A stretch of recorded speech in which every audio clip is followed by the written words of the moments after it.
Different సినిమాలతో దర్శకుడిగా సత్తా చాటుకున్న రిషబ్ శెట్టి కాంతార చిత్రంతో నటుడిగా కూడా మంచి గుర్తింపు తెచ్చుకున్నాడు. కన్నడలో 16 కోట్ల బడ్జెట్ తో తెరకెక్కిన కాంతార అక్కడ చిన్న సినిమాగా విడుదలై మంచి విజయం సాధించింది.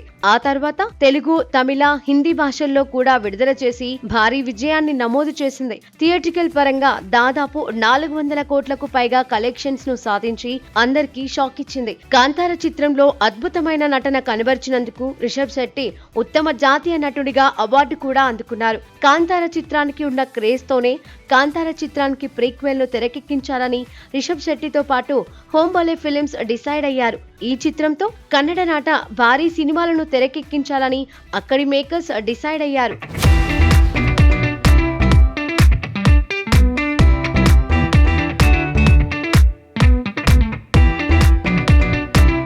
కాంతార చిత్రం ఎక్కడైతే మొదలైందో అక్కడి నుంచి వెనక్కి వెళ్లి పూర్వకథను చెప్పబోతున్నారు. పైగా కాంతార కేవలం 16 కోట్ల బడ్జెట్ తో తెరకెక్కితే దాని ప్రీక్వెల్ గా రానున్న కాంతార ది లెజెండ్ ను మాత్రం హోంబోలే ఫిలిమ్స్ బ్యానర్ దాదాపు 200 కోట్ల బడ్జెట్ తో తెరకెక్కిస్తున్నారు. దీన్ని బట్టే అర్థమవుతుంది ఈ చిత్రాన్ని ఎంత ప్రెస్టీజియస్ గా తీసుకున్నారు అని. ఇక ఇప్పటికే షూటింగ్ ను పూర్తి చేసుకున్న కాంతార ది లెజెండ్ ప్రస్తుతం పోస్ట్ ప్రొడక్షన్ కార్యక్రమాలతో బిజీగా ఉంది. కాంతార ది లెజెండ్ లో టాలీవుడ్ తో పాటు మల్లువుడ్ నుంచి కొంతమంది స్టార్ హీరోలు నటిస్తున్నారనే రూమర్స్ వినిపిస్తున్నాయి. కాంతార ది లెజెండ్ చిత్రాన్ని ఈ ఏడాది దసరా కానుకగా అక్టోబర్ 2న ప్రపంచ వ్యాప్తంగా రిలీజ్ చేయడానికి సన్నాహాలు చేస్తున్నారు. అయితే గత కొంతకాలంగా కాంతార ప్రీక్వెల్ పై రకరకాల రూమర్స్ వినిపించడంతో చిత్ర మేకర్స్ దాన్ని సరిచేసే పనిలో పడ్డారు. చిత్ర రిలీజ్ పై చాలా మంది సోషల్ మీడియాలో నెగటివ్ ప్రచారం చేయడంతో అవంతా తప్పుడు వార్తలే అని కాంతార ది లెజెండ్ ఎట్టి పరిస్థితుల్లో